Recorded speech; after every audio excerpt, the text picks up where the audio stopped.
Oi. Bem, nesse aqui, acho que esse aqui tá. Alô.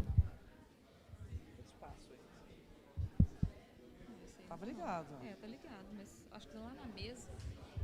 1, 2, 3, 1, 2, 3, 1, 2, 3, 1, 2, 3. Oi, gente. Boa noite. Tudo bem?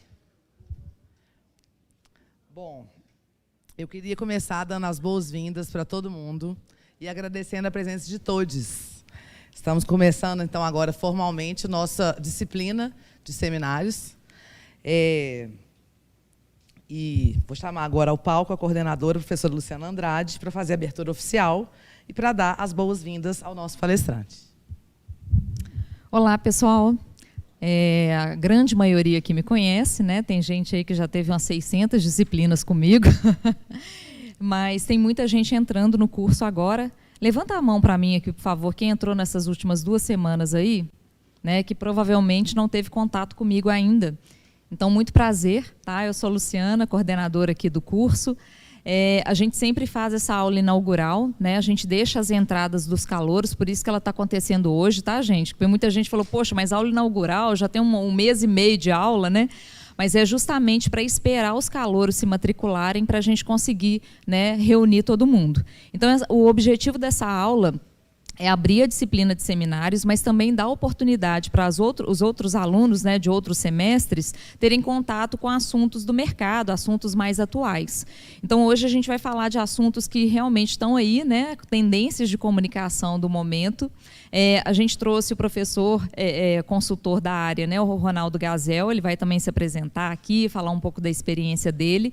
E hoje ele vai tratar de um tema, né, que é inteligência artificial, essas tecnologias emergentes, gamificação, coisas que muito provavelmente vocês vão ter em contato aqui mais para frente no curso. Algumas pessoas já estão até tendo comigo aí na disciplina do 5º período, a gente já falou bastante a respeito disso, mas eu acredito que a grande maioria aqui só escuta falar por aí, né? Mas muitas vezes não tem tanto conhecimento assim sobre esses termos técnicos. Então, hoje vai ser uma grande oportunidade para vocês imergirem aí nesse universo. Tá bom? Então, sejam bem-vindos. Caso precisem de mim aí, né, eu estou na coordenação no bloco H, bem aqui atrás, bem na portaria. Dali tem a salinha da coordenação. Eu fico lá toda terça-feira, de 5 horas da tarde até às 7. Depois de 7 às 10h30 eu estou em sala de aula aqui na sala 104, mas também se precisarem de mim. E às quartas-feiras eu estou aqui também, uma quarta sim, uma quarta não. E no restante do tempo, de segunda a sexta, eu faço atendimentos online.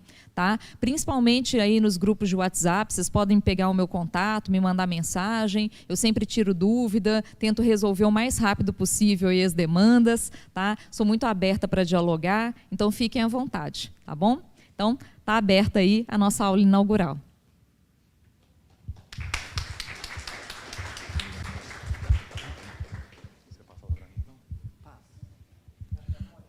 Tá bom. Oi, pessoal, boa noite, tudo bom? Beleza, prazer estar com vocês, ainda não nos conhecemos, eu acredito que não conheço nenhum de vocês ainda.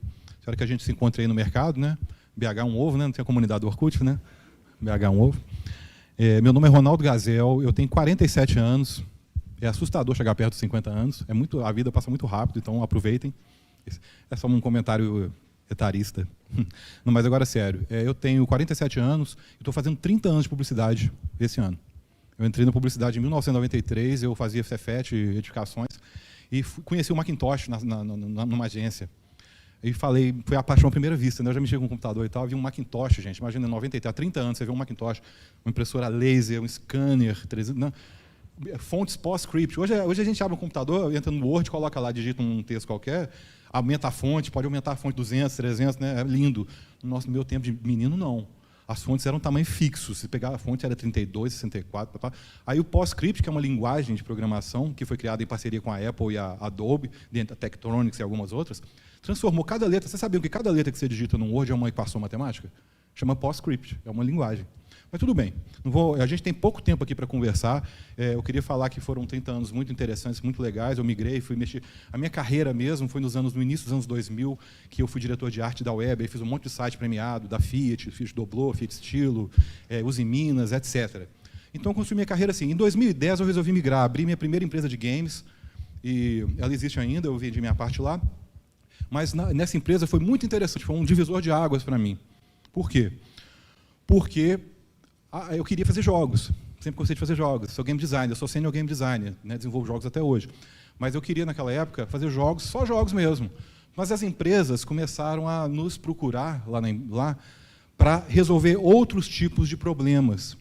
Foi justamente nessa época, em 2010, que o termo gamificação começou a ficar mais popular, por causa principalmente da Jenny McGonigal, que é uma talker, né, do TED, aquele famoso evento, e que ela que tem um famoso talk dela, que ela compara um tempo de jogadores na World of Warcraft com o tempo de construção da Wikipedia.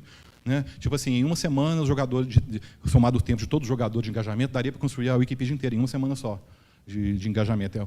Então, assim, começou a despertar as pessoas com os jogos. Estava na nossa cara, né? Mas as pessoas não queriam, associavam um jogo só a diversão, entretenimento. Mas a gamificação não. A gamificação é quando você pega o game design, os recursos que os jogos utilizam para poder... que a experiência do usuário, a UX de um jogo tem que ser impecável. Um detalhe ali, a pessoa azeda para o jogo. Então, o game design ele tem muito a ensinar a todas as áreas, e a gamificação é o termo que se dá para quando a gente faz o estudo e a aplicação dessas técnicas para outras coisas que não sejam o entretenimento.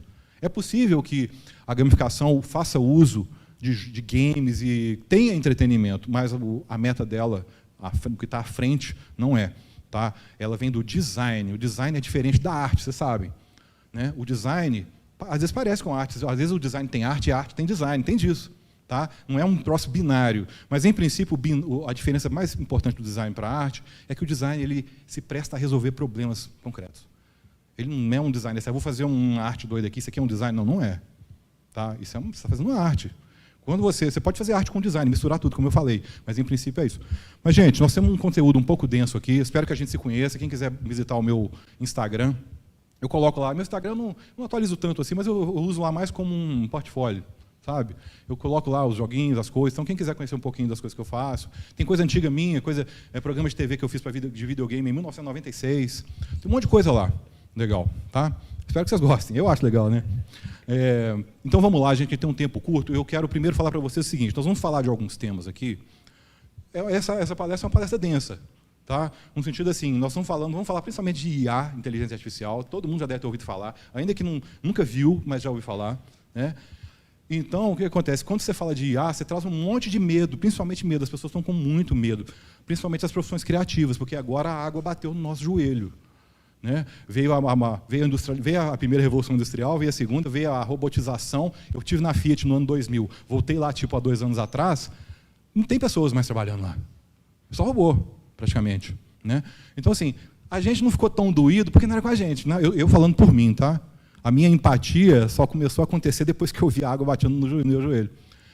Não há como eu falar que, não, gente, pode ficar tranquilo, a IA está aí só para ajudar, e quem for... Basta usar a inteligência e a sabedoria que você conseguirá extrair o melhor da IA, meu filho. Não é por aí. O papo é reto, a coisa é concreta, e eu vou começar aqui para a gente não perder o tempo, tá bom? Passa, por favor. Vou começar com... Antes de mais nada, volta uma. Vocês conhecem essa pintura aqui? Que estava... Todo mundo já deve ter visto, né? É uma pintura do Vermeer, que é um artista holandês. Por que é importante? Já viu um cara falar de uns troços que não tem nada a ver, né? É importante porque a gente estava falando sobre as transformações durante a história. Né? E nessa época aqui, que era o período barroco, vocês podem notar, inclusive, a diferença que o barroco da Holanda era diferente do barroco, por exemplo, da Itália, que era católico. Você pega um barroco católico, é aquela coisa emocionante, né, viva e tudo. É porque aqui era protestante. É diferente a mentalidade. Mas, ok, não vamos entrar nessa seara. É importante mostrar que o Vermeer já usava técnicas como a câmera escura. Tá? Ele já era um hacker. Ele já era uma espécie de hacker. Não tinha esse termo, mas ele hackeava. Tipo assim, por que eu tenho que seguir a técnica clássica se o meu objetivo é retratar a realidade? Né? E os artistas tinham essa função. Nesse tempo aqui, o artista não era aquele ser assim... romântico, do tipo que a gente vê o doidão, né? O artista é o doidão, é o livre, é o que pensa mais pirado. Não, nesse tempo o artista era tido como se fosse um marceneiro. Tinha as guildas, funcionava com guildas. Quem joga RPG sabe como é que é. Tinha a guilda dos pintores, a guilda dos alfaiates, a guilda... Não era diferente um pintor de um alfaiate, por exemplo. Aqui tudo bem, que já era no barroco, os artistas já estavam mais, né, em voga, mas vamos lá. Que eu acho importante que nós vamos falar muito sobre arte. Olha só, num passado não tão distante, eu vou dizer passado no século XIX, Tá bom? A pintura, até a chegada da fotografia, era a forma, a pintura e a gravura, né? Era a forma que as pessoas tinham para representar o mundo. Hoje, a gente pega o nosso celular e tira milhões de fotos em 1 segundo e publica aquilo. Então, assim, hoje é o contrário, né? A saturação total de imagens. Mas, naquele tempo, não. O artista era chamado. Se você, vamos supor, você vai casar, você vai ter um batizado, você quer tirar uma foto da sua mãe, sei lá, a sua, você tem necessariamente que contratar um artista para isso.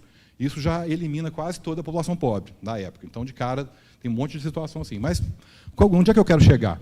Eu estou falando disso porque esse momento ele parece um pouco com o momento atual em relação às IAs. A fotografia é um processo milenar, tá? Não tem um criador. Quem inventou a fotografia? Não foi um cara só. Um monte de processo. Não tem um criador. Então, ela foi evoluindo. Quando foi mais ou menos meados do século XIX, chegando no século XX, a fotografia começou a ficar muito mais avançada. Igual a IA está ficando agora, fazendo em paralelo, tá?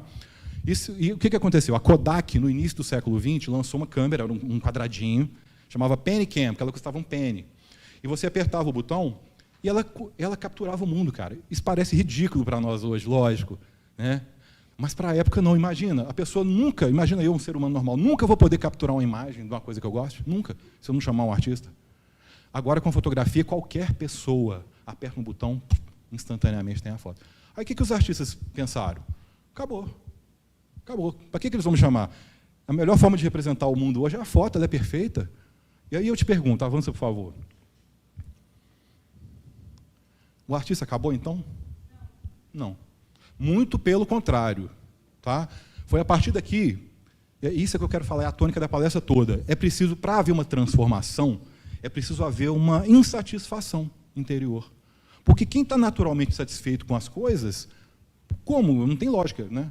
Falar que essa pessoa vai ter energia ou vontade de transformar as coisas, de empenhar um esforço para mudar algo. Tá? O que aconteceu com os artistas? Aqueles que entregaram os pontos, arrumaram outra profissão, acabaram, terminaram a carreira. Os outros se incomodaram com aquela situação, sentiram aquele brilho dentro de si mesmo e pensaram, não, nós vamos achar um outro sentido para a arte. E eles realmente conseguiram achar. Foi justamente aqui que a arte floresceu, no sentido assim, de horizontalizar. O que eu quero dizer com horizontalizar? É que a história da arte sempre foi linear. Ela sempre foi assim, passa tantos anos, aí vem esse movimento aqui, passa tantos anos, né? Vem o Renascimento, vem o Barroco, vem o Maneirismo, vem um monte de... Não é isso? Quando chega aqui, nesse momento, no século XX, a linha do tempo, as linhas do tempo, que era uma só, multiplica por 10, 100, 200, porque cada pessoa vai querer dar uma abordagem diferente. O ser humano passou a usar a arte como um mecanismo de expressão. Aí surgiu, por exemplo, o impressionismo, foi um dos primeiros movimentos que surgiu, na época da fotografia ainda, Manet, né, Claude Manet, o impressionismo é aquilo, ele não queria mais registrar as imagens como elas são, que a fotografia já faz isso. Ele queria além, ele queria transcrever para a tela, nas palavras dele, tá? A mancha visual que ele tinha de algo. Quando ele olhava para a natureza, ele não está vendo a natureza, a flor, a rosa, não. Ele está vendo uma mancha visual. Olha que loucura isso, até arrepio, cara. Não importa o que está ali, ele está pegando aquela impressão do que a retina dele vê, e aí ele vai e usa aquela técnica dele impressionista para fazer. Aí depois vem Marcel Duchamp, mesmo que vocês não conheçam, é um cara muito importante, porque ele criou um conceito tão maluco que até hoje ele é atual, tá? Que ele teve um conceito chamado ready-made. Ready-made significa coisa pronta, né? Já pronto.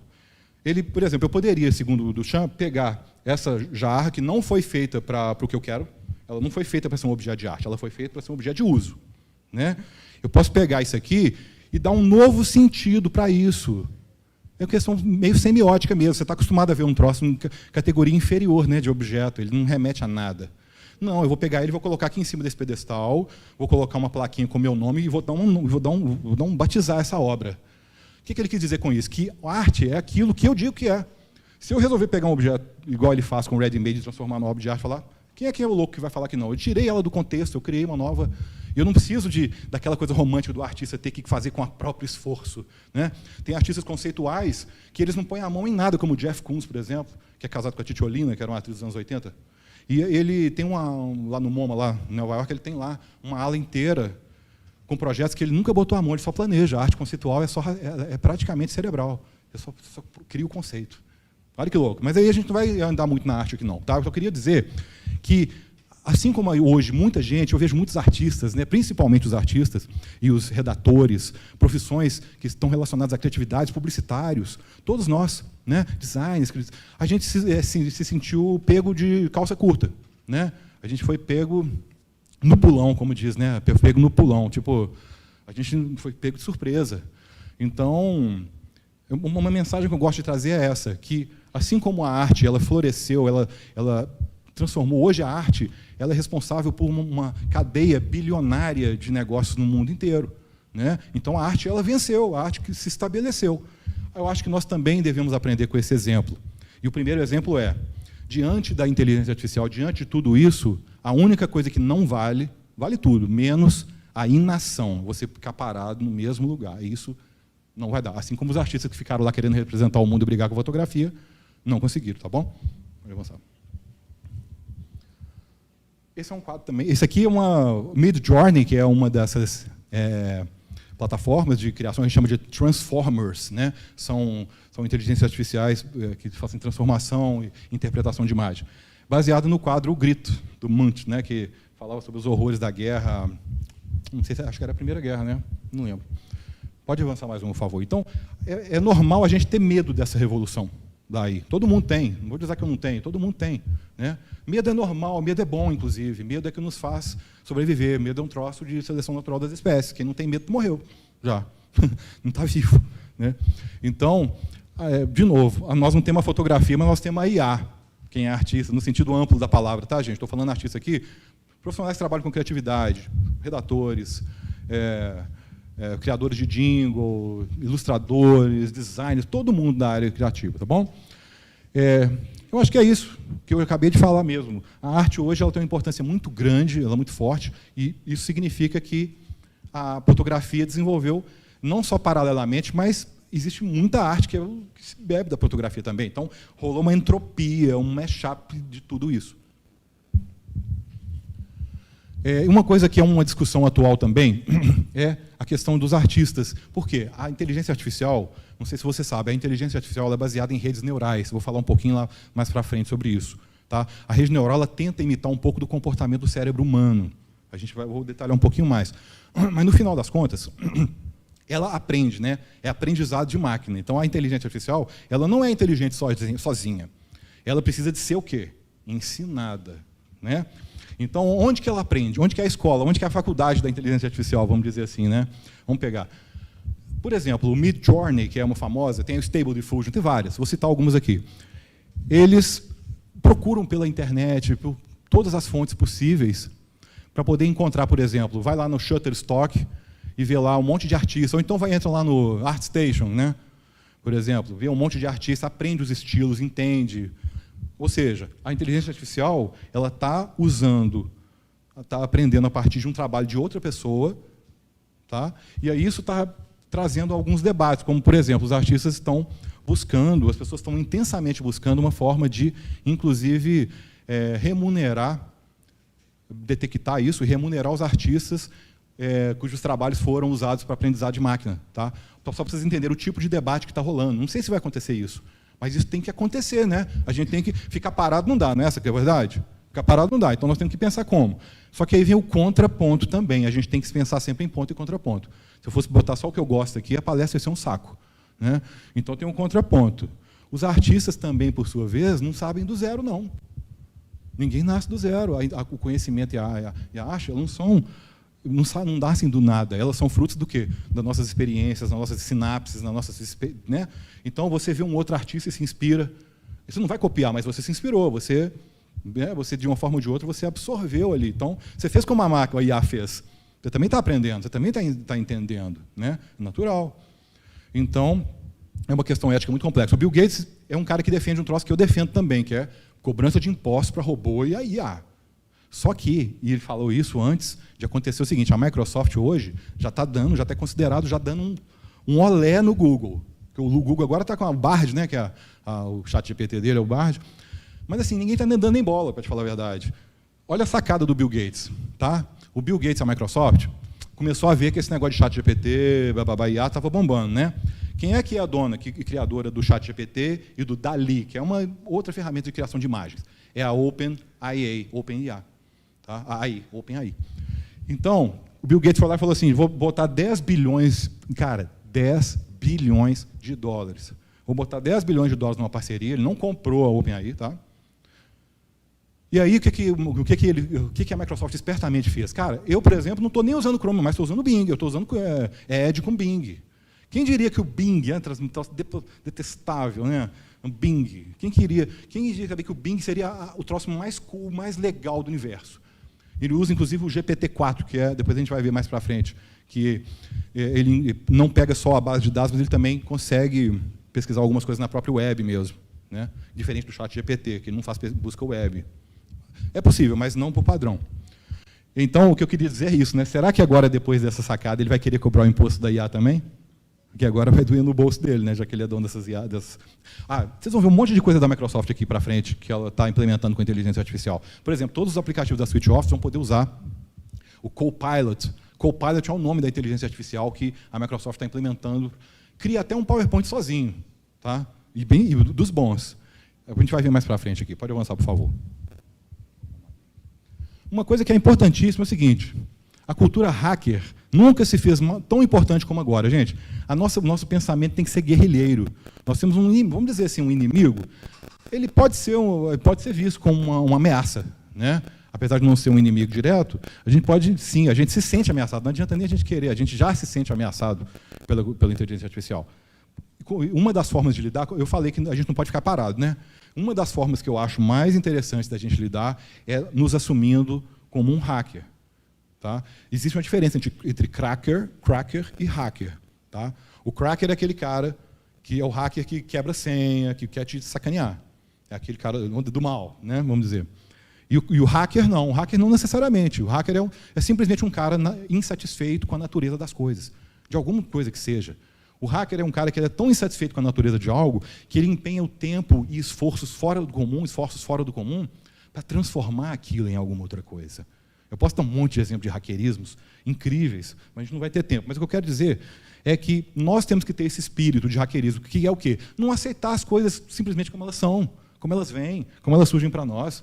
É preciso que a gente tenha uma certa inconformidade com as coisas nesse momento. Nós temos que ser mais críticos agora com tudo. Avança, por gentileza.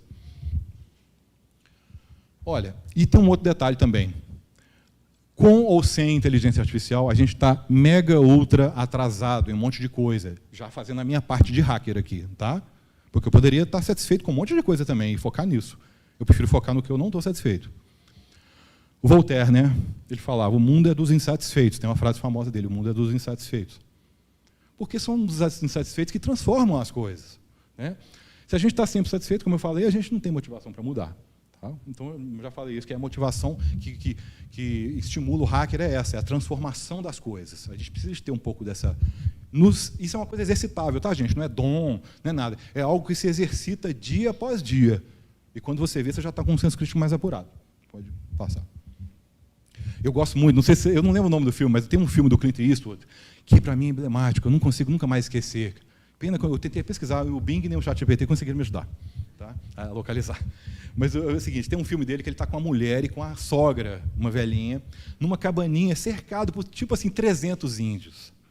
Ele, todo mundo, as mulheres chorando lá, e ele simplesmente, esse estilo dele aí, vê um Winchester na mão de cada uma, toma aqui, segura aqui, fica nesse buraco, fica aqui, botou as 3 pessoas para poder se defender daquele monte de índio. E aí a frase que eu não esqueço, quando tudo parecer perdido, seja mal. Eu acho meio louco isso, tipo assim, já que nós estamos com esse medo todo, já que está acontecendo, quer dizer, eu vou chutar o balde, você é mal, vou inverter, sabe? Inverter a coisa de ser vítima, de ser o sofrido, e você inverter esse troço. O que é a vida, se não um momento tão breve, de algumas horas, minutos, anos? Né? A vida é um sopro. Então, assim, diante... São minhas reflexões aqui. Né? Tipo assim, então, diante de uma situação dessa que vai marcar a sua vida para sempre, é melhor você ser mal. No sentido bad, no sentido... Não é de ser fudido, é de ser um cara mal no sentido de ser assim, não aceitar as coisas como elas são. Não, eu não estou nem aí se tem um perigo, eu vou encarar, tá? Porque é o que eu posso fazer aqui agora. É o que eu tenho que fazer, é agir dignamente, é agir... Tem um pouco de... Na gamificação a gente fala, gamificação é um negócio científico, tá, gente? Gamificação não é botar ponto, nem ranking nas coisas, não. Tá? A gamificação, por exemplo, no sistema Octalysis, que é um framework de gamificação, a gente tem vários, são 8 core drives, são vetores da gamificação. E um deles, que é o primeiro de cima, é o sentido épico. Sentido épico motiva as pessoas. Tá? O que é o sentido épico? É um troço que você se sente motivado, mesmo sem ter uma recompensa financeira, sem nada. Por exemplo, quando uma pessoa entra na Wikipedia para colaborar, eu entro na Wikipedia, é de graça. Por que você está entrando na Wikipedia para colaborar? É de graça, não vai ganhar nada.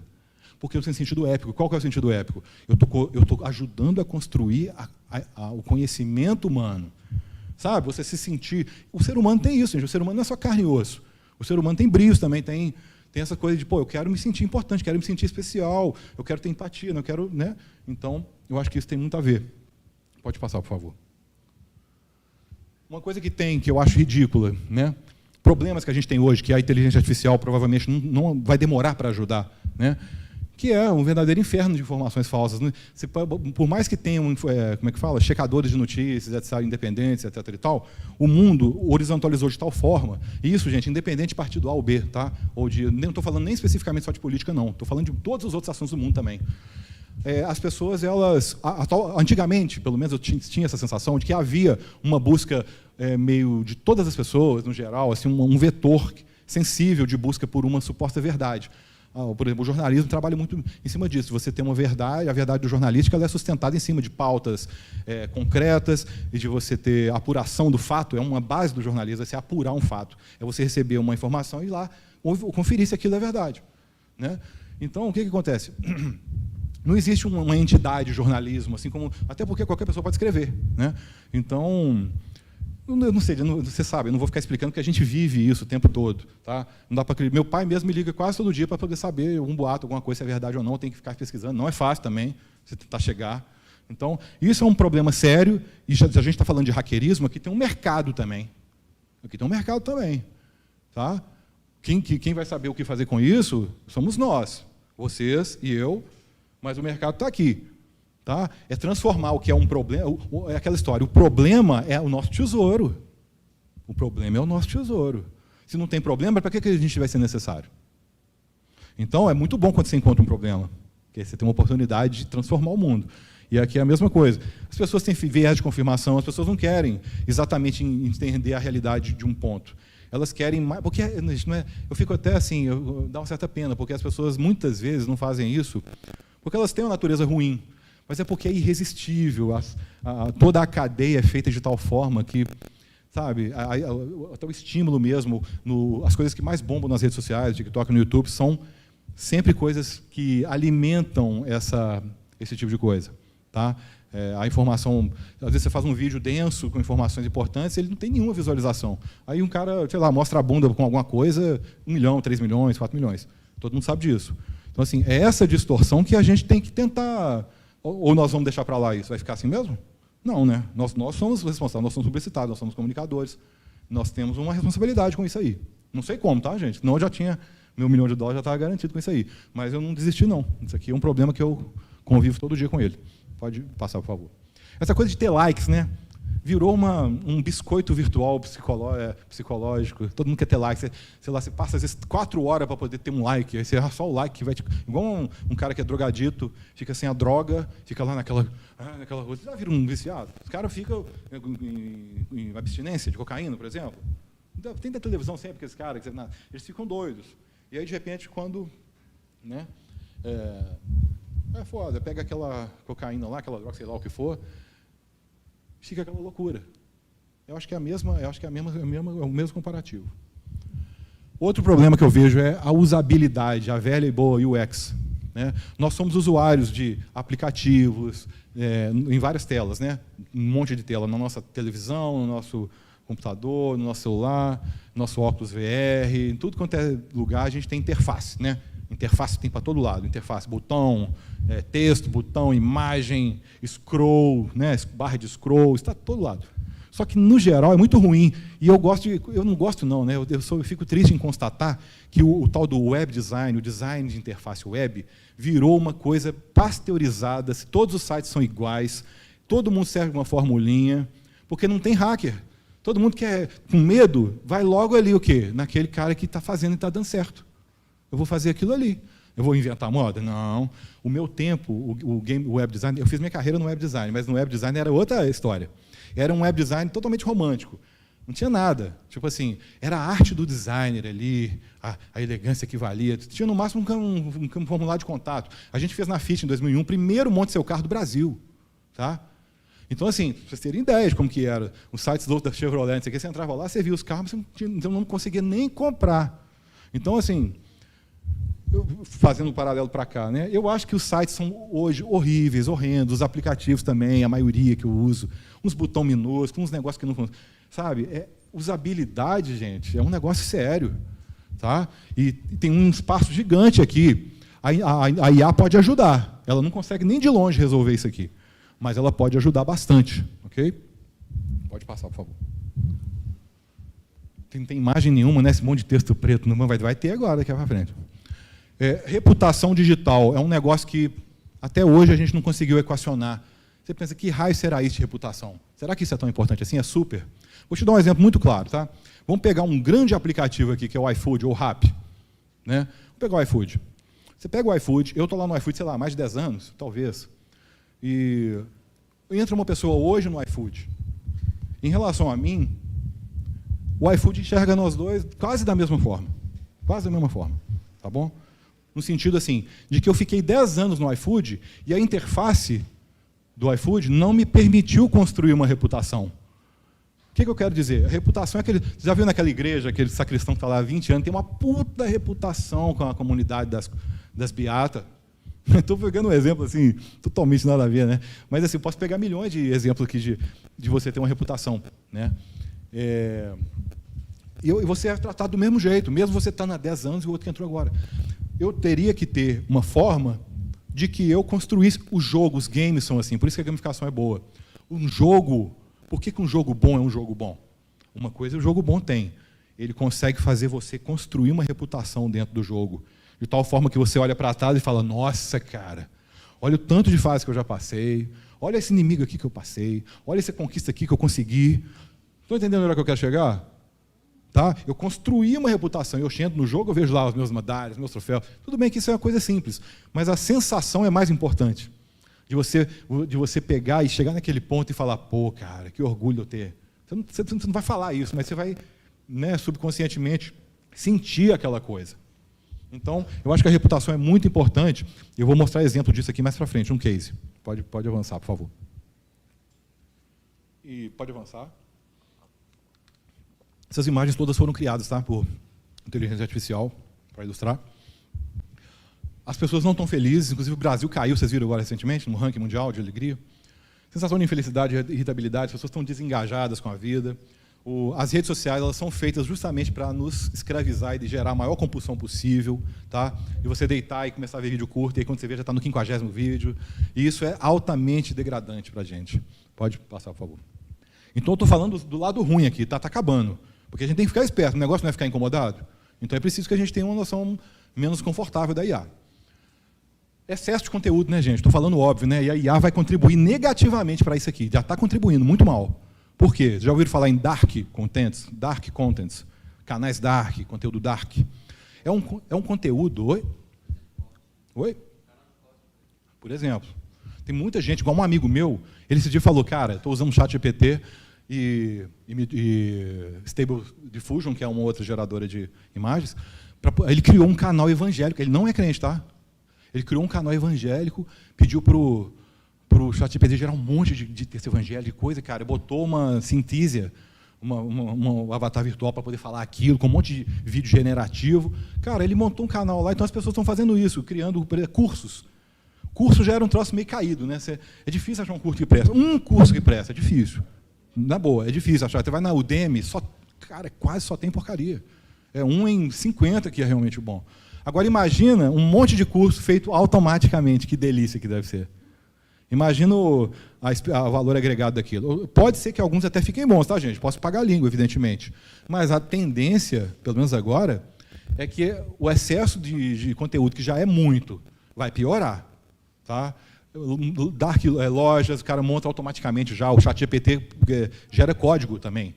Então, ele gera código. Você pode ajudar até você montar o site todo. E e começar a ter um monte de negócio, tem gente ganhando dinheiro com isso. Só que é aquele tipo de negócio que corre meio à margem da questão. Mas esses caras não deixam de ser hackers também, nós temos que reconhecer isso, tá? Eu queria dizer que não, mas a verdade é que esses caras estão cutucando e estão explorando. Estão ou não estão? Tem esse lado ético ruim? Tem. Mas nós não podemos deixar de perceber isso. Eles estão cutucando e estão conseguindo criar coisas que não existiam antes. Imagina alguns anos atrás falar que tem uma forma de você criar um canal e os vídeos sozinho, automaticamente, praticamente. Né? É meio louco isso. Pode passar, por favor. Eu acho que está acabando. Está quase. Marketing muito agressivo. Tá? Desde os mais arcaicos, tipo ligação da Oi e da Vivo todo dia. Quem que não recebe? Quase todo mundo eu posso deve receber, né? Uma ligaçãozinha da Vivo, da Oi, da Claro. É horrível, né? Mas eu posso falar de tudo o restante. O próprio remarketing. Já ouviu falar nesse termo, remarketing? Remarketing. Aquela música do Gilberto Gil, remarketing. O lance é o seguinte, o remarketing é um negócio que acontece com a gente o tempo inteiro. Você vai no Google e pesquisa um sapato, uma marca ou qualquer coisa. Vai aparecer o anúncio do troço para você. É isso que é o remarketing. Entendeu? E aí o que acontece? O remarketing é tão burro, que ele não sabe se você comprou o produto ou se você ficou puto com o produto. E ele não tem uma interface para te permitir fazer isso. O Facebook engana a gente com aquele trem assim, eu não quero ver esse negócio, aí você põe lá por que razão, você clica aqui e você sabe que não vai dar em nada. Porque o que vale é o quê? É a grana, é o dinheiro. O usuário já esteve em cima da carne seca, nós já fomos. No início da Web 2.0 a gente era os tais. Tá? No tempo do Twitter, quando lançou, do Orkut, no início do Facebook também.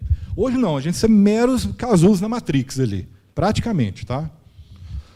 Bem, é isso. Então, eu acho que é foda isso. Eu acho que é um nicho também, é um tesouro que nós temos aqui, ó, tá? Que é o quê? Se a gente está agora insatisfeito com o marketing, cara, olha só a gama de ideias e produtos e formas de fazer marketing que podem existir, a gente nem sabe. Mas a gente precisa dar um passo para isso. E usar a inteligência artificial pode ajudar. Pode nos ajudar nesse processo. Pode passar. Para fechar, tá? O colapso iminente da Web 2.0, que eu já até meio falei, né? Ninguém aguenta mais as redes sociais como elas são, ninguém aguenta. Tá? É muito difícil lidar com as redes sociais, elas já horizontalizaram muito também. Então, assim, esse modelo da Web 2.0, ele meio caiu. Que essa Web 2.0 é a web com as redes sociais, principalmente, né? Quando ela surgiu. A gente convencionou chamar de Web 2.0, principalmente. E uma coisa que está aqui, que eu convoco vocês com essa guerrilha digital, é justamente a gente ir contra as Big Techs. Nós não temos que ficar batendo palma para a empresa, não. Nós temos que bater palma para Google, para sei lá o quê, não. Não, para com isso, tá? Esses caras não estão nem aí para a gente. Se precisar de automatizar tudo e mandar a gente ficar sem emprego, eles vão fazer. Tá? Dito isso, a gente precisa ter isso como motivador, para a gente poder continuar tentando mudar o mundo. Tá? E entendendo que, por exemplo, você hoje é criador de conteúdo, há alguns anos era super glamuroso você ser um criador de conteúdo. Era super legal, eu achava o máximo. O cara falava, nossa, bicho, tem um canal de games, está tendo não sei quanto, 10 mil visitas lá, 20 mil visitas lá. Eu achava aquilo incrível, ficava até morrendo de inveja. Nossa, cara, que legal, deve ser bom, né, ter um canal assim, ter audiência e tudo. Tá? Mas aí o que acontece? Hoje um cara que é criador de conteúdo no YouTube, por exemplo, ele é um verdadeiro escravo. Um verdadeiro escravo. Ele tem que produzir conteúdo todo santo dia, é ou não é? Senão você perde visibilidade. Tá? Não importa se você tem relevância, o cara tem que ficar inventando conteúdo e contribui para aquilo que eu falei lá. Excesso de conteúdo sem relevância. Porque você é obrigado a postar. O que importa para o Google é a visualização. Vídeos cada vez mais curtos, né? Os shorts que dominam. Os shorts dão mais, têm peso maior, inclusive, para os youtubers. E o mais importante, é que eu acho mais perigoso. Tá? É um direcionamento editorial indireto. Por exemplo, se você coloca coisa tipo, para botar lulista brigando com o bolsonarista, por exemplo, você vai estourar de view. Se você trabalha com discurso de ódio, independente de partido, tá? Coisas que geram polêmica, que o cara fica puto e vai lá escrever um troço. Aí começa aquela briga nos comentários. O Google grita de prazer nessa hora. Tá? Quando você está morrendo de raiva e todo mundo brigando, você brigando com sua mãe, sua tia, deixando de... o Google adora. Porque é isso que dá movimento, essas coisas é que dão, infelizmente, acesso à relevância nossa, mas isso é muito por causa do que eu falei, a gente é muito ansioso, a gente está muito de saco cheio, a gente não quer nada denso, a gente está tão de saco cheio que a gente não quer pegar um conteúdo muito denso. Tal. É compreensível, tá, gente? É isso. Não é uma mágica, não. É compreensível que a gente ficou viciado nesses formatos. Pode passar, por favor. Eu acho que acabou, finalmente. Eu acho que é a última, a cultura do unicórnio. Esse unicórnio foi feito no Midjourney. Depois eu mostro para vocês os prompts daqui a pouquinho. Pode passar mais uma. A cultura do unicórnio, para fechar aqui. O que é a cultura do unicórnio? Vocês conhecem startups, né? O que é startup? Startup foi um movimento que iniciou aí a partir de 2010, 2011, ali estava, né, um movimento de startups. Startup é nada mais, nada menos nome que uma joint venture, uma empresa, vamos dizer assim. Eu junto, eu posso estar sozinho, eu posso chamar você, eu posso estar... Não importa. Já é uma iniciativa naquele sentido que eu falei, do hackerismo, lembra? Por quê? As grandes empresas não vão querer resolver determinados problemas aqui, que só eu estou vendo, só você está vendo. É um mundo muito vertical. As startups foram uma evolução na nossa história. Por quê? Ao invés de esperar as grandes empresas realizarem as coisas, né, ou criarem produtos tecnológicos ainda, que sejam, eu vou juntar com algumas pessoas, já que a tecnologia é cada vez mais commodity, né, ou seja, mais acessível, mais fácil. Então eu vou juntar e tanto que as pessoas, os profissionais, saíram massivamente de agências de publicidade. As agências morreram praticamente com esse troço da startup. Por quê? Os profissionais foram todos para Hotmart, foi para não sei o quê, foram para as startups, porque as startups eram a bola da vez. Tá? E aí tinha uma cultura que é aquela que chama de unicórnio. Todo mundo queria ser unicórnio, que é aquele troço raríssimo, né? Aquele cara que se desponta ali e que vai ganhar milhões. Todo mundo. Então, a cultura do unicórnio é essa que permeou, infelizmente, a cultura das startups. Por que isso é ruim? Por que a cultura do unicórnio é ruim? Porque abaixo de um unicórnio tem uns 500 cavalos de pangaré. Entendeu? Tipo assim, vai ter um monte de gente, cavalo pangaré não, né? Mas não vai ter cavalos. Não são unicórnios, são cavalos normais, vamos dizer. A maioria das pessoas, se você pegar um percentual de startup, a maioria das startups falham. A maioria das startups cai, quebra. Mas tudo bem que a startup é feita meio que nesse espírito também. A startup já sabe disso. Ela tem essa coisa do hacker. A gente está arriscando num troço, não sabe exatamente onde vai dar. Tem um pouco disso, é bom. Só que acaba com o quê? De repente eu tenho lá uma super ideia, mas é uma ideia muito horizontal. O que é uma ideia muito horizontal? É uma ideia que atinge um nicho pequeno, tá? ou pulverizado. Então, você vai chegar lá, a ideia é genial, ela é maravilhosa. Mas você já chegar no investidor e falar, cara, eu estou com um negócio que vai mudar a vida completamente dessas pessoas aqui que têm esse tipo de doença aqui, ou não sei o quê, sei lá, são 500 pessoas, sei lá, 1.000, 10.000, que seja. Que sejam 10.000. Isso não é número para um investidor. Ele vai falar, cara, não põe um centavo nisso. Tem que ser o quê? A palavra, desculpa o termo, a palavra merda da vez. Escalável. Toda vez que você escutar essa palavra escalável, pode ocorrer que é um troço padronizado, que serve que tem que funcionar para um monte de gente ao mesmo tempo, você não consegue resolver um problema específico.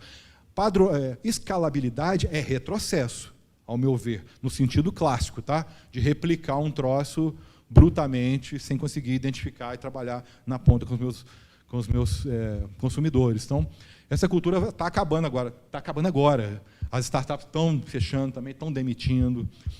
Não é mais aquela coisa. Tem muitas startups que vai fechar por causa de IA também. Muitas vão surgir, né? Claro. Mas eu estou dando graças a Deus que o unicórnio não é mais a bola da vez, que é um saco isso. Tá? É preciso que a gente crie uma coisa sustentável para empresas normais. Você não precisa ter a ideia mais mirabolante do mundo que funciona para o mundo inteiro, não. Esse é que é o problema do unicórnio. Você fica frustrado, você vê, cara, ninguém vai ser unicórnio. Tanto que o unicórnio nem existe, na verdade. Né? Pode avançar, por favor. Pode passar? Gente, o nosso tempo está meio curto, eu não vou passar essas dicas todas, não. Porque aqui é momento coach, tá? Eu acho que vai ser meio chato. Esse documento está aqui, disponível para quem quiser depois. Tá bom? Pode passar essas, por favor. Pode passar. Isso é legal, tá? Eu fiz com todo carinho, mas eu acho que não vai dar o tempo. Pode passar. Pode passando. Pode passando. Beleza. Aqui no barco eu vou continuar. Por que eu botei esse barco aí? O barco é uma metáfora perfeita do nosso momento para quem está se sentindo incomodado com IA e vai tomar algum tipo de atitude, tá? Meu mestre de Kung Fu que contava essa história do barco, mas com outro sentido, um sentido budista. Mas eu adaptei. O barco é o seguinte, tinha um cara que ele tinha um barco, faz de conta que é esse barco, um barco a remo, igual aquele ali, que eu gerei lá no Midjourney. Esse cara, ele aprendeu a construir esse barco, ele ficava ele estava lá navegando com o barco dele, no final das contas, ele estava lá, o barco era uma maravilha, nesse contexto aqui da água, o barco levava ele aonde ele queria, com perfeição, era tranquilo, era seguro, qualquer vinha onda, era um barco ótimo. Ele passou vários anos da vida dele usando esse barco para ir e voltar ali onde ele queria. Em determinado momento, isso é uma metáfora, tá, gente? Isso é uma história. Em determinado momento, ele notou que esse barco chegou na terra firme. Chegou na terra firme. Sei lá, cargas d'água, se ele dormiu, chegou na terra firme. E aí, o que ele fez? Ele saiu, levantou, o barco ficou lá, assim, ele olhou para o barco, estava lá, e ele olhou para a terra firme. O que significa essa terra firme? É um outro contexto. Tá? Eu olhava para a água, é o contexto onde eu me fico confortável. Por quê? Porque eu já estou anos lá, eu consigo dominar aqui com o meu barquinho, eu navego esse troço todo. Agora, aqui na terra firme, eu não sei como fazer. Eu olho para o barco e falo, quanto tempo eu empenhei para esse barco aqui? Como é que esse barco foi tão útil? Eu quero dizer, tipo, aquele curso que você fez de, sei lá o quê, de Visual Basic, sei lá, não sei quando, de PHP, sabe? Aquele troço que você gastou uma grana, um curso de Flash, Macromedia, Flash quem é mais velho, igual eu. Um curso de Photoshop antigo, sei lá. Pegar um troço que ficou defasado. Uma mentalidade defasada. Às vezes você lê um livro, você lê um livro lá com uma mentalidade totalmente ultrapassada, com estatísticas antigas. Mas, assim, você construiu o seu conforto ali, o seu conforto entre aspas, né? Você se sente bem, se sentia bem à vontade ali. Agora não mais. E aí você olha para aquele barco e a tentação é muito grande de você continuar com ele. E então o que o cara fez? Ele pegou esse barco, botou nas costas e saiu arrastando o barco na terra firme. Tá? O que eu quero? Parece uma história meio besta? É um pouquinho besta. Mas, na verdade, se você pensar bem, a gente está vivendo uma coisa muito parecida. Eu, por exemplo, estava tranquilo na minha praia, eu sou especialista em realidade virtual aumentada, tranquilo, só, né, jobzinho de boa. O cliente mandou pedido de orçamento, fiz o orçamento, mandei produção. Ah, que beleza, olha que mundo lindo. Não tem problema, não tem que se esforçar para pensar nada muito novo. Está tudo bem. Né? De repente chegou aí agora o quê? Meu barco chegou na terra firme. Ele encostou na inteligência artificial. Na verdade, ele encostou em cima de um dinossauro. Ele bateu ali, e agora não vou estragar a história, não, eu estou na terra firme mesmo. Aí eu bati na terra firme. Alguns de vocês já devem ter batido também, ou estão para bater. E aí, o que eu faço? Eu vou pegar aqui toda a minha mentalidade, tudo que funciona para mim hoje, necessariamente não vai, talvez, muito provavelmente, não vai funcionar no novo contexto. Vai ser como eu segurar o barco. Eu vou querer levar aquele monte de conhecimento que eu uso. O resumo, desapega daquilo que não vai fazer mais sentido. É difícil pra caramba, é igual desapegar de um troço que você tem na sua casa, que não serve para nada, mas que você tem um apego com aquele trem lá. É um pouco diferente, né? Porque aquilo ali você pode ter, não atrapalha em nada a sua vida. Mas assim, na parte profissional, não só de técnicas, mas de percepções também. Né? Tipo, por exemplo, aquela mentalidade do funcionário, isso não existe mais. As empresas não têm nem estabilidade mais. Antigamente, quando eu tempo de menino, tinha muito disso, o cara entrar para Mendes Júnior, para uma empresa de engenharia gigante. As pessoas entravam para as empresas, ficavam lá 40 anos. Era normal você ter um emprego. Hoje, o que a gente chama de turnover, né? A entrada e saída de funcionários das empresas é brutal. Então, é algo que a gente tem que se acostumar já. Dificilmente você vai arrumar um emprego. Se for sua praia e você conseguir, eu rezo que você fique muitos anos lá. Tá? Quero o seu bem. Apesar de eu não te conhecer, eu quero bem para qualquer pessoa que queira ter um emprego e ficar. Mas é uma coisa cada vez mais rara. Tá? Por isso é que tem essa coisa de... Existe um certo movimento também de todo mundo ser empresário. Não sei se é por aí também, não. Você ser empresário agora. Não necessariamente. Talvez para alguns, nem todos vão se adaptar tão bem a isso. Mas o mundo não é tão binário assim. Né? Mas é importante que, de toda forma, nesse novo contexto, principalmente da inteligência artificial, que realmente o impacto é muito grande, analisa se você não está já carregando um peso extra, ok? E tenta se desapegar e libertar de algumas coisas aí que não vão fazer mais sentido. Pode passar, por favor. Essas revoluções que eu falei da fotografia, mas eu poderia ter falado de um monte de outras. Né? Por exemplo, a Revolução Industrial, a primeira, a segunda. A gente poderia, por exemplo, falar... Quem quer sugerir mais uma dessas revoluções aí que teve no mundo? Teve muita revolução desse tipo de pessoas vão perder o emprego. A robotização, né, nos anos 80, 90, 2000. Isso também, exatamente. A mudança de cultura de consumo de mídia, né? As locadoras, lembra? Que era um ecossistema, as locadoras. Todo bairro tinha, toda rua tinha. Era quase um boteco e uma locadora. Então, alguém falou bem aí. Acabou, né, de uma hora para outra, pelo fato das pessoas terem TV a cabo, né, e internet. Primeiro a TV a cabo, depois a internet, não teve como. Então é isso que eu queria dizer. Essas evoluções, elas acontecem com todo mundo, elas são naturais. Essa da IA não é nem pior nem melhor do que as outras, mas ela, diferente das outras, atinge muito diretamente a área criativa. E aquela coisa, não, o computador nunca vai criar. O computador não tem que criar. Acabou isso, filho. Tem esse negócio não. Cria, pode até criar muito mal às vezes, sim. É importante entender que a inteligência artificial é um processo em constante aprendizado. E é progressivo, né? Porque o aprendizado vai acumulando, né? Ele não tem, a memória não perde igual a nossa, não. Fica lá no fundo, lá dos mnemônicos, lá nos neurônios, lá no fundo. Pode passar, por gentileza.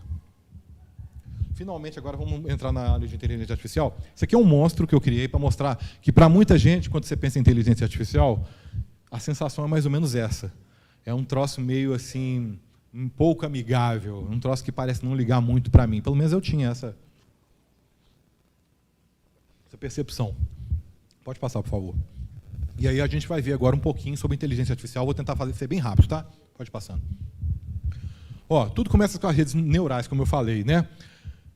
Cada peça, as redes neurais tentam imitar o cérebro humano e elas vão montando como se fosse um quebra-cabeça progressivamente. A cada peça que é colocada, se analisa ali. Isso aqui, por exemplo, ele processa para tomar uma decisão, assim, eu recebo a informação de outras peças, e aí eu tomo uma decisão para onde que eu vou colocar a próxima peça e qual que é a peça que entra. Vai construindo, como se fosse um fractal, tá? Rede neural. O próprio nome tem a ver, parece um neurônio. Ele vai se multiplicando, né? Aumentando fractalmente, praticamente. Então, pode passar, por favor. Só existe IA porque existe rede neural. Tá bom. Então é isso, a rede neural, deu para entender mais ou menos, né? A rede neural, por exemplo, ela tenta pegar palavras que são escritas da mesma forma. O ChatGPT, por exemplo, se você escreve uma palavra e ela tem um homônimo, um homófono, um homônimo, uma palavra igual, mas com outro sentido, né? Pera de pera, por exemplo. Não tem acento pera, não tem acento mais pera. Então, pera e pera é a mesma coisa. Como é que a inteligência artificial sabe disso? Justamente por causa das redes neurais. Ela vai avançando aqui, é assim? Não. Ela volta aqui e fala que não, é isso que faz sentido? Então é esse que faz sentido. Então é essa palavra aqui que eu vou usar. Tum, avança. Só que parece devagar, né? Mas o troço acontece numa velocidade absurda. Inclusive, a NVIDIA é a grande empresa que todas as outras empresas dependem da NVIDIA, que fornece, né, os sistemas de processamento ali em massa, né? A NVIDIA talvez seja a mais poderosa delas, no final das contas. Quem quiser escanear esse QR Code aí, pode escanear, tá? Mas eu vou explicar aqui. É porque ele tem esse gráfico aqui, para quem quiser ver mais de perto. Esse gráfico é muito legal. Ele tem aqui do ano 2000 até hoje. E aqui tem alguns atributos do ser humano. Reconhecimento de fala, reconhecimento de imagem, reconhecimento de escrita à mão, leitura e compreensão de leitura, e entendimento da linguagem. Tá? E aí, olha que interessante. Até aqui, essa área, aqui é onde está o ser humano, tá? A gente botou aqui, o Human Performance as the benchmark is set to 0, só por questões para a produção do gráfico.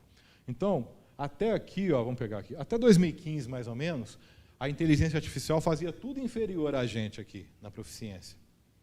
Só que chegou aqui, em 2015 para frente, aí faz todos esses aqui melhor do que o ser humano já.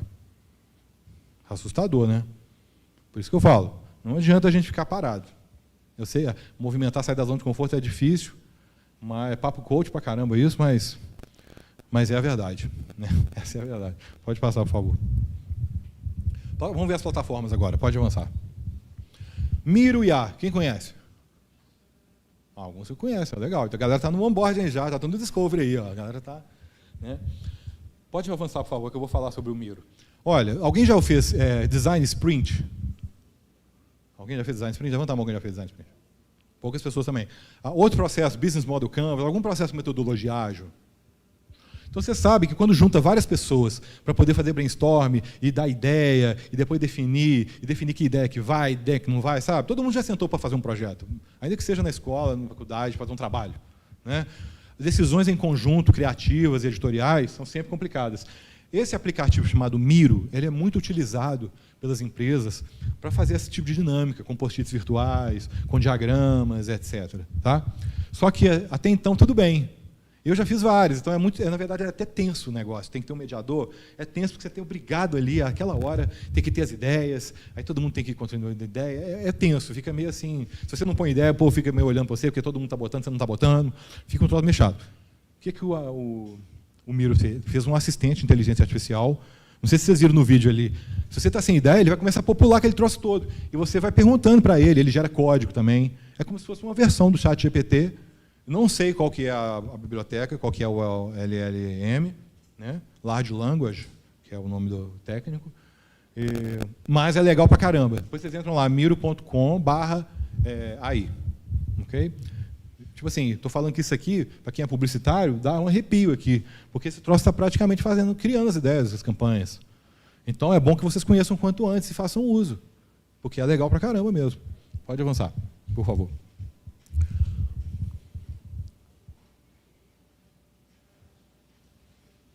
Olha lá, ó. Você pode perguntar para ele está vendo? Ele vai populando ali, de acordo com o que você colocou. Está vendo? Olha que coisa mais incrível. Ah, ele ainda botou o código para o Google Analytics, lá, você quer, entendeu? Ele já cria código também. É isso, então essa é uma das ferramentas, tá? Isso é verdade. Tem um lado bom, tá vendo? Ótimo. Pode passar, por favor. Microsoft Loop. Microsoft Loop é o concorrente do Notion. Vocês devem conhecer o Notion. Lançou. Está lançado. É bem legal. Bem legal. Ele tem também um assistente de inteligência artificial igual ao Notion, só que o do Notion ainda é melhor. Tá? Só que ele é muito bom. Para quem usa Notion, eu recomendo dar uma testada no Microsoft Loop, que é bom, e tem um assistente também de IA, que é ótimo.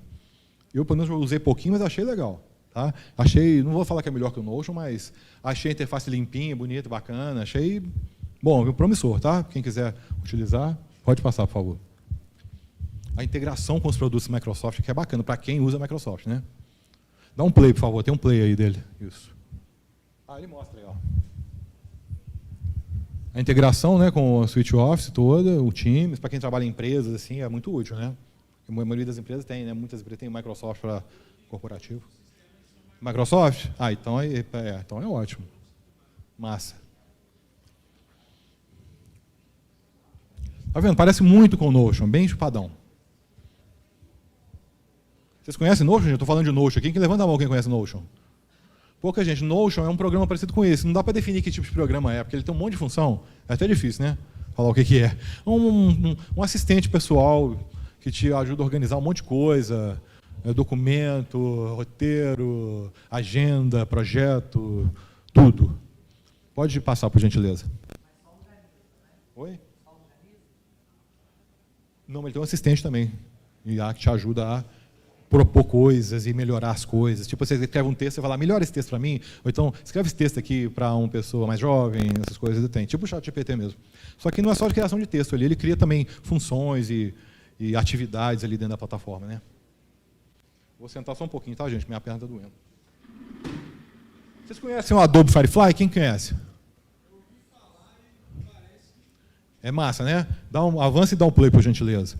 O Adobe Firefly, ele tem uma diferença para os outros que eu quero falar para vocês que é interessante. Mas olha só que legal. Você está lá no Photoshop, olha lá, transforma essa cena no inverno. É, desse naipe. Olha lá, ó. Gera um brush parecido com isso. Olha lá. Você seleciona uma área da imagem e fala, gera um brush para mim que tenha parecido com essa textura. Olha lá, vários estilos. Ó. Olha só que incrível. Ó. Pronto. Desenhou um rio. Ou seja, a IA não cria nada sozinha nesse caso, realmente. Né?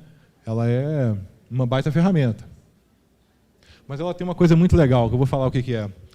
Diferente das outras, o aprendizado de máquina o aprendizado de máquina que o Adobe Firefly faz é diferente das outras, porque as outras pegam imagens sem autorização, elas pegam qualquer imagem que está na internet.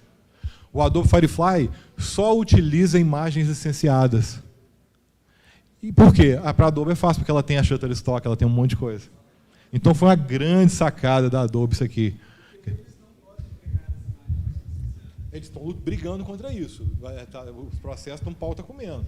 Mas, de qualquer maneira, para muita gente, isso aqui é muito mais eticamente correto e tudo. Pra, né, próprios artistas mesmo, que estão se sentindo super vilipendiados aí.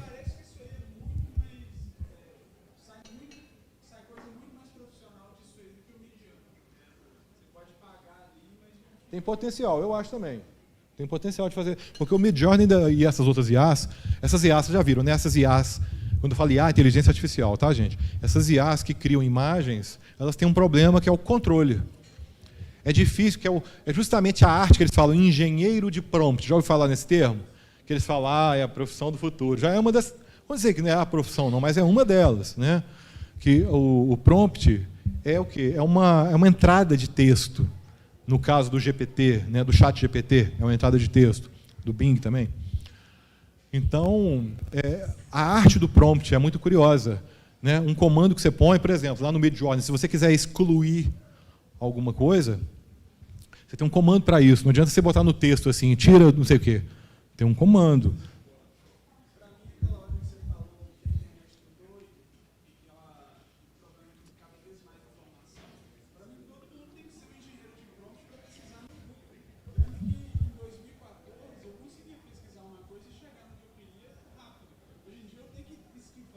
Nossa. Perfeita analogia. Eu acho que é isso aí. Você foi bem. Eu acho que o Google mesmo é um exemplo de uma interface de UX que não evoluiu nada desde que ele saiu. Pelo contrário, só regrediu. A busca do Google é um verdadeiro inferno, realmente. Né? Então, assim, é um exemplo claro disso. É.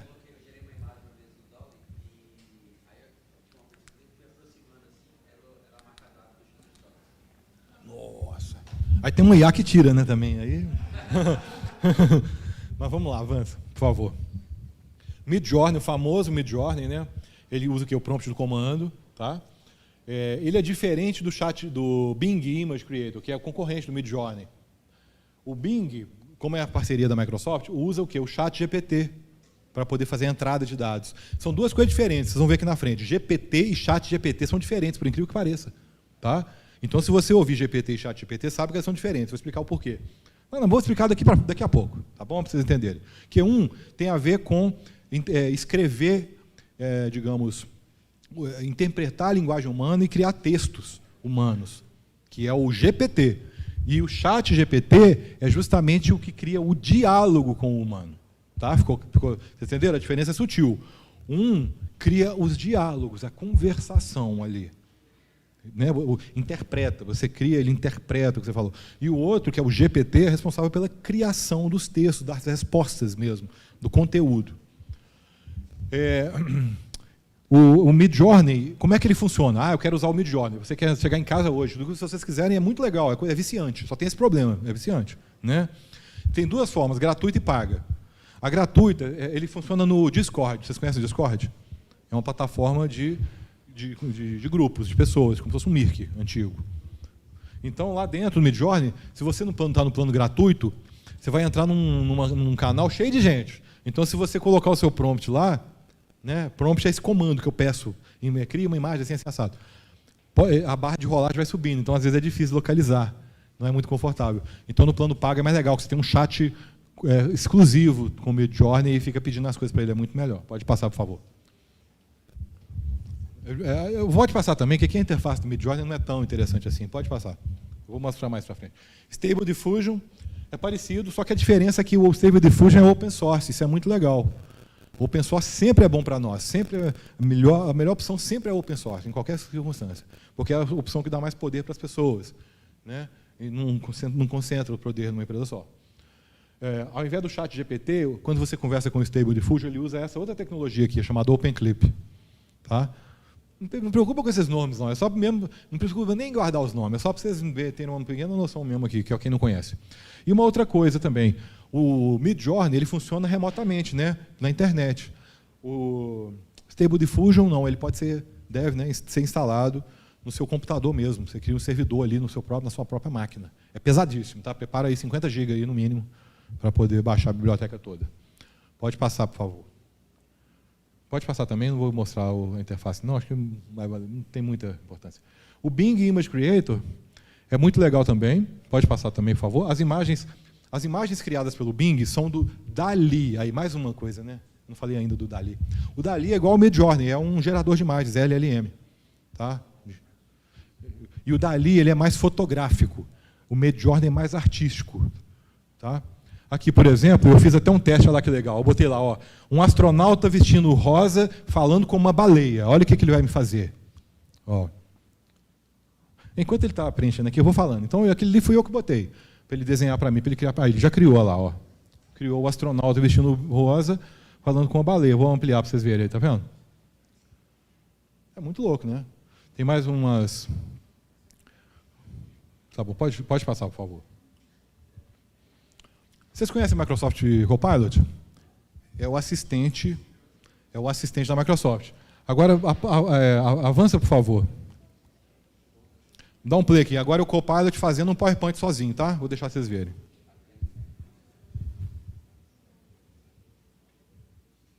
Tem como aumentar o volume um pouquinho? Acho que não, né? Não, tá bom. Ah, não, tudo bem, tudo bem. Então aqui, tá vendo? Ó? Aqui o Copilot é como se fosse uma janela de chat mesmo, normal. Aí ele está ali, ó.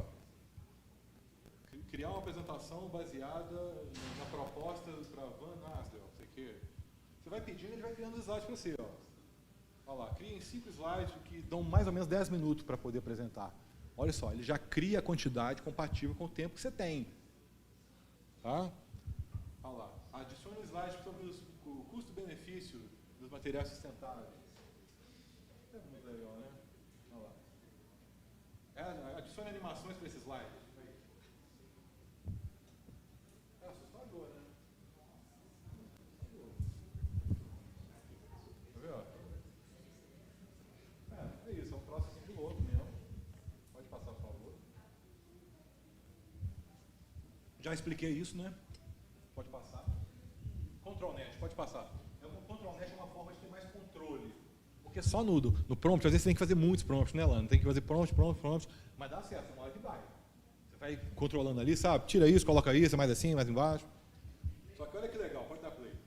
Olha só como é que é o ControlNet. Você desenha e ele adapta lá, ó, de acordo com o desenho.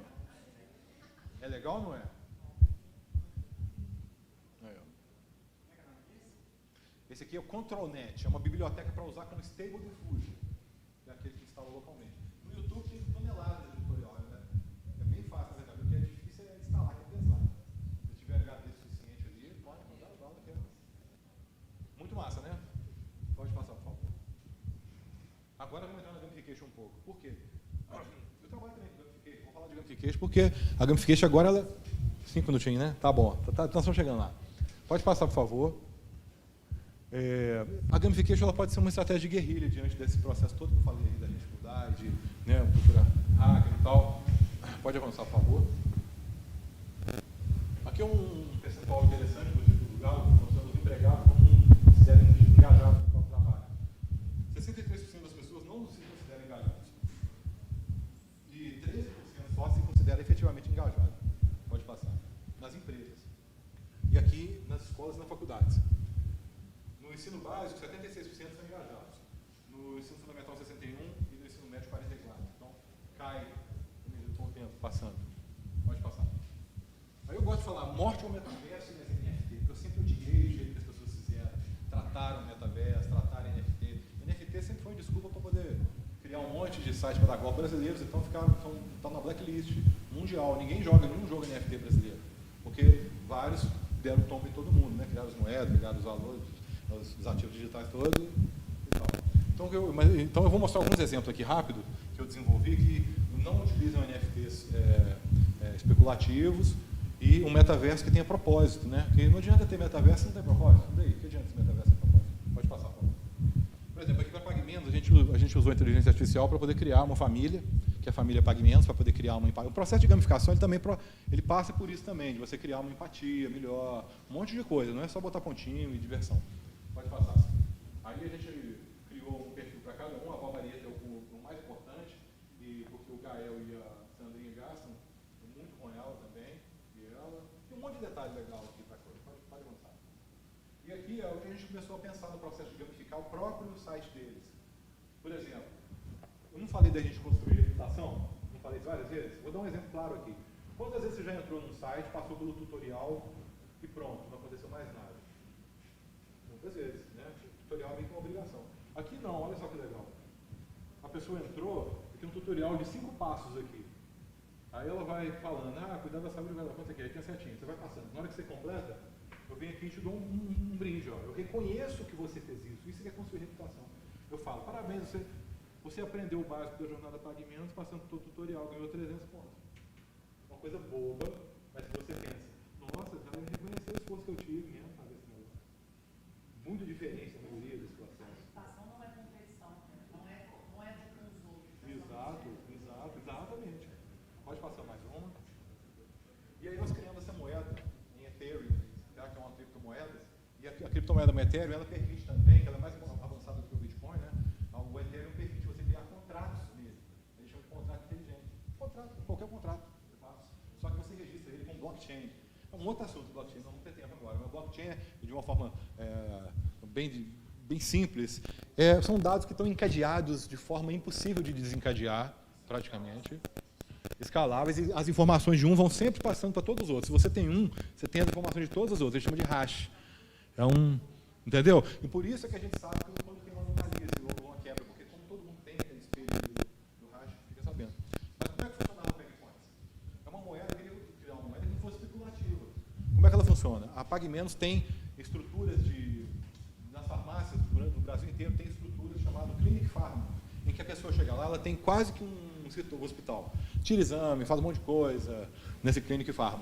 E aí é nesse momento do Clinic Farm que a gente consegue pegar as métricas, que a gente chama de KPI, né? Os dados mesmo que a gente vai parametrizar, né? Pressão, glicose, outros diagnósticos, a questão do próprio tomar os remédios, tem um monte de coisa nesse sentido. E aí, o que acontece? Tem um contrato inteligente feito em Ethereum pela PagMenos, que todo mundo é usuário, né? Nós somos da mesma rede, quem é usuário PagMenos faz parte disso aqui. E aí o que acontece? À medida que os indicadores de saúde, olha que louco, à medida que os indicadores de saúde da coletividade melhoram, a moeda valoriza, e valoriza muito. E você pode ir lá e trocar tudo em produtos da PagMenos, se você quiser. Ou acumular e ir trocando por outras coisas. Mas mais do que isso, tá? Lembra do sentido épico da gamificação? Tem um pouco a ver com isso. Porque quando você está lá assim, não, eu vou comer esse trem salgado aqui, eu sei que a minha pressão vai subir, mas não estou nem aí. Né? Aí você tem um PagPoint e você pensa, cara, se eu fizer isso, eu vou estar desvalorizando a moeda. Olha só, você se sentir parte de uma coletividade, da mesma forma você fala, não, cara, eu vou seguir tudo certinho, porque a moeda vai valorizar, muito menos pelo valor da moeda em si. É legal ter a moeda e trocar, mas é muito mais legal você estar sentindo que você é parte de uma comunidade, que sua atitude é reconhecida, e que se você faz a coisa certa, o contrato reconhece isso e vai te bonificar de alguma forma. Tá? Não é a coisa mais genial do mundo, mas já é um exemplo de como que a gente pode ser insatisfeito com a natureza do NFT, por exemplo. Né? Pode passar, do NFT não, no caso aqui das criptos, mas eu vou mostrar um exemplo de NFT agora. Eu tinha que estourou o tempo, né? Já estourou. Vou mostrar só mais um casezinho. Pode passar mais um, por favor. Da Yamaha, pode passar. Eu acho legal. Aqui na Yamaha é muito legal porque a gente fez uma gamificação em que o usuário é a moto. E você só entra aqui com o chassi da moto. Então, se você pensa em metaverso, o metaverso ele é a internet descentralizada. Significa o quê? Que a escassez, tem um senso de escassez que alimenta o metaverso, por incrível que pareça. É igual o ouro. É igual o ouro. Se cai um meteorito com 300 toneladas de ouro para todo lugar no mundo, amanhã o preço do ouro cai mais barato que o arroz. É a escassez do ouro que faz ele valorizar também, lógico. Ele tem um monte de propriedade, mas a escassez é assim. É a mesma coisa aqui. Como eu tenho uma escassez, ou seja, cada usuário que entra aqui, eu tenho certeza que é uma moto Yamaha. Diferente de um site que tem gente que gosta de moto, não sei o quê. Não, aqui não. Eu tenho um metaverso na forma de um aplicativo, tá? Onde o usuário fica aqui pequenininho. Aqui, eu coloco o nome na minha moto aqui, ó, botei Trovão Azul, por exemplo, na moto, né? E aí você tem igual no mercado pontos, ó, você tem a quantidade de pontos que você tem e aonde que você tem que chegar. No nível 1, que benefício que você tem, blá, blá, blá. Beleza, avançar, pode avançar. Mas qual que é o grande barato aqui? Por que esse troço é muito diferente do restante? Isso aqui é um metaverso, uma área de metaverso aqui dentro, 3D, em que as pessoas podem visitar. Você tem uma moto virtual aqui baseada no seu modelo de moto. E aí você pode, fazendo as jornadas que a gente previu, que eu vou mostrar no próximo slide, acumular pontos. E com esses pontos você faz o quê? Você pode comprar peças para a moto. Mas não são peças normais, peças que existem, são peças que não existem. Tipo um carburador a plutônio, tem um modo voador, tem um modo invisível, tem um monte de coisa. Porque o cara coloca um e fala, nossa, qual que será o outro? Né? Qual será a próxima loucura? E assim vai alimentando o cara para ver que doideira, como é que a moto dele vai ficar. E ele já chama um amigo, não, bicho, vai lá, vê minha moto que ela é louca pra caramba. A gente depois ia fazer joguinho com a moto, mas não fizemos. Mas ok. Mas por que é importante? Dei um pulo do gato, ainda não falei que é o pulo do gato. Tá? À medida que você vai tunando a sua moto aqui, tá vendo? Acessórios, itens especiais, proteção. À medida que você vai enchendo aqui, você masteriza, você completa o troço. Tá? O que a Yamaha fez? A grande sacada. Ela tinha uma verba publicitária que estava sendo super mal usada. Porque, de acordo com o diretor lá da Yamaha, o cliente da Yamaha só tem uma vez que ele faz contato com a Yamaha, na hora que ele compra, só. Não vai na autorizada, não compra na boutique, não faz nada na Yamaha. Tá? O nosso desafio era aumentar os pontos de contato com a Yamaha. E a gamificação fez isso da seguinte forma. Avança mais um, por favor. Ah, cara, volta aí. Eu não coloquei a última tela. Não, volta mais um. Então eu vou explicar rapidamente. Olha só qual que é o pulo do gato. A Yamaha pegou o dinheiro que ela ia investir na publicidade, uma parte, né? Claro que ela continua existindo em mídia, mas ela pegou uma boa parte. Para quê? Para distribuir aqui dentro do metaverso. Na forma de benefícios. Mas benefícios reais, não é benefício lero-lero, tipo dots, essas coisas, não. Tá? A gente fez um cálculo, representava em torno de 800 a R$1.000 por mês de economia quando o cara estivesse no ponto máximo. É brutal. Tá? E para a Yamaha ainda era super vantajoso. E aí, vamos um exemplo aqui. Os benefícios ficam associados ao chassi dela. Não é você. Não sou eu, Gazel, que você é dono disso. É a moto. Olha que louco. Significa o quê? Que vamos supor, eu quero vender essa moto. Né? E um outro cara também está vendendo uma moto. Só que a moto do outro cara não participou da gamificação, não tem nenhum ativo digital associado a benefícios, não tem nada. Ou seja, aqui o cara construiu uma reputação. Cada passo que ele deu, eu valorizei ele, eu reconheci e estabeleci uma relação forte com o cara, de fidelidade. E agora, na hora de vender, imagina, vamos inverter, eu vou comprar. Tem uma moto aqui, as duas motos são idênticas, quase idênticas. Essa aqui não tem gamificação, não tem nenhum ativo digital associado a benefício. Essa outra tem o chassi. Evidentemente que eu vou preferir. O valor de venda da moto aumenta. Tá? Tem mais outros detalhes, mas acho que não convém. Gente, vou ficando por aqui. Tem mais um monte de conteúdo aqui. Vai passando rapidão só para a galera ver. Não vou nem comentar. Porque aqui para frente vai ter muitos exemplos, muito legal. Eu pedi para fazer até poesia e jingle aqui para a turma. Tá? Aqui é mostrando, por exemplo, um pouco. Pode ir passando bem rapidão. A arte, né, feita no Midjourney. Produção de elementos gráficos. Ó. Isso aqui, por exemplo, fiz tudo no Midjourney. O foguete, o hangar, para você montar uma proposta, mockup, fica muito mais bem feito, mais realista. Pode ir passando. Isso aqui também é um mapa estelar. Eu ia fazer isso na mão? Eu ia pegar a imagem para recortar? Não. O Midjourney fez para mim. Eu fiz essa proposta em 2 dias e acabou. Produção de ícones. Olha que massa isso aqui. Ó. Eu pedi um logotipo de um jogo de futebol, de um clube de futebol. Aí ele fez isso. Avança, por favor. Aí depois eu pedi o da Copa do Mundo. Ele fez isso. Aí eu falei, não, eu quero colocar as cores do Brasil. Aí fui filtrando. Vai mais um, por favor. Aí ele já fez com as cores do Brasil. Então, aí você pode escolher um desse aqui, por exemplo, e pedir variações desse, ou pedir para repetir tudo. Pode ir avançando. Mockups é muito bom também. Aqui, por exemplo, um mockup, isso aqui era quando eu usava o banco de imagem, normal. Fica infantil, tá vendo? Você acha esse tipo de coisa, bonequinho. Avança aí para você ver, avança mais um. Tá vendo? Ó? Casinha, bonequinho, para representar o... Aí eu fui no Midjourney, ó, comecei a pedir uma árvore da floresta tropical, porque eu queria representar a floresta. Um trabalhador de mineração, com fundo isolado, você coloca lá isolate from background, tudo, ele isola, e uma estrada desse tipo. Aí no final das contas, olha como é que ficou ó, a composição. E agora, olha como é que ficou acontecendo mesmo a interação. Dá um play, por favor, nesse vídeo. Aí já é realidade aumentada. Tá vendo? Você cria meio que um diorama do CQ, ele vai chegar mais perto. Ó. Né? Então, é uma possibilidade de comunicação muito boa. Isso aqui é para usar no Instagram, usando o Spark AR, que é aquela ferramenta de realidade aumentada do Meta. Pode passar, acho que tem só mais umas 3 ou 4 imagens só. Banco de imagens. Aqui eu pedi, ó, um homem executivo de costas usando smartphone isolado. Olha o que o meu banco de imagens, volta de novo. Olha o que o meu banco de imagens me respondeu. Nada a ver, absolutamente nada a ver. Porque eles não têm inteligência artificial, é a busca tradicional por string. Agora avança. Eu fui lá no Bing Images, coloquei lá, olha o que ele fez para mim. Exatamente o que eu pedi. Aí depois eu pedi, não, eu quero o corpo inteiro. Olha lá. Assim, realmente é uma mão na roda para a gente trabalhar. Vai passando mais, por favor. Aqui eu fiz também tudo em IA. Ó. Aqui eu pedi, botei a marca da Coral, ele criou essa parede, pode avançar. Esse cara aqui também eu tirei. Está vendo? Tudo foi criado, esse mockup, com realidade aumentada, inteligência artificial. Esse quadro, quer ver? Vai, avança mais. Essa luminária, essa mesa, tudo. Então, assim, é uma mão na roda. Né? Dá para usar assim, de uma forma, sem filosofar muito a respeito, já dá para chegar. Ah, isso aqui é muito legal, olha só. Tem um comando no Midjourney que chama Blend, que ele mistura. Ele fica com esses dois lugares para você botar. Vai lá, avança, por favor. Eu botei a foto do Casimiro e do Pelé. Aí ele mistura lá. Legal pra caramba, né? Pode passar.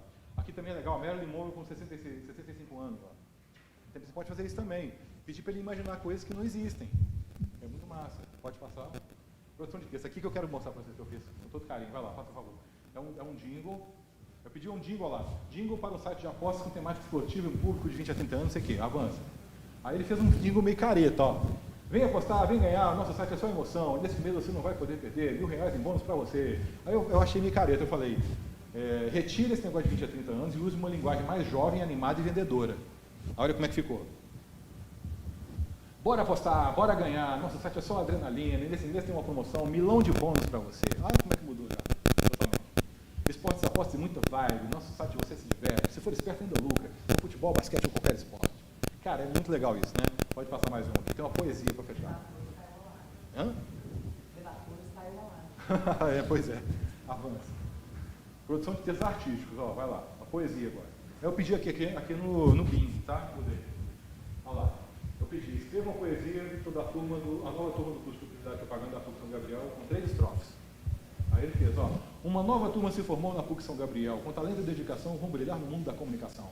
Publicidade e propaganda é sua paixão, criar, inovar e persuadir, com ética e responsabilidade, vão fazer a diferença na sociedade. E aí por aí vai. Aí eu pedi assim, ó, escreva agora usando o estilo de Luiz de Camões, tá? Bem erudito, vai lá. Aí ficou, formou-se uma turma ilustre na PUC São Gabriel, com esforço e sabedoria vão honrar o ofício da eloquência. Publicidade e propaganda é o seu amor, gerar, mudar e convencer. Com virtude e nobreza vão enobrecer a sua grandeza. Louvem-se os novos doutores que se graduaram com glória e festa, que tenham ventura e fortuna na sua senda de publicista. É massa, né? Pode passar, acho que a câmera acabou. Eu não vou passar aqui não, porque aqui é ensino roteiro, pode passar. Criação de roteiro de jogo, cara, é muito bom. Eu não vou ler tudo, mas vou ler o que eu pedi, ó. Roteiro para um jogo de tabuleiro sobre inteligência artificial para alunos do curso de publicidade, reforçando os benefícios e riscos da revolução de IA. Ele cria o jogo completo, quantas cartas tem que ter, quantas tem de jogador, como é que o jogo funciona. Fantástico. Tá? Vou passar mais um, que agora realmente no final. Estou enrolando todo mundo. Criação de personagens, acho que isso aqui é muito legal. Um amigo meu mandou essa foto. Aí eu falei, vou usar um comando para ele virar um personagemzinho da Disney, Chico. Vai lá. Aí, ó. Olha que massa, cara. Você criar personagens, né? Avança mais uma. No design gráfico é de cair. Se você fizer design gráfico, segura. Aqui, ó. É isso que eu tô falando, né? A gente tem que andar junto e sair na frente, junto. Tá vendo? Tá vendo que as letras são totalmente Bob type, não faz sentido, né? Porque é só uma, né? É isso, eu acho perfeito. O vídeo de design pode passar, que eu acho que aí não compensa passar isso, não. Vocês já devem ter visto, né? Porque como todo vídeo é uma sequência de imagens, existem processos. Você pode transformar todos os frames do seu vídeo, e é o que eles fazem aqui, ó. Para cada frame, a inteligência artificial faz uma leitura, vai criando essas coisas malucas, esse tipo de vídeo aí, faz já. É bem terror, né? E aqui é o monstro que estava no começo e agora o monstro como é que ele vai ficar, ó, depois da nossa conversa. Não ficou assim? Não ficou bem mais fofinho depois da gente conversar? Então tá, gente, é isso. Desculpa aí a quantidade.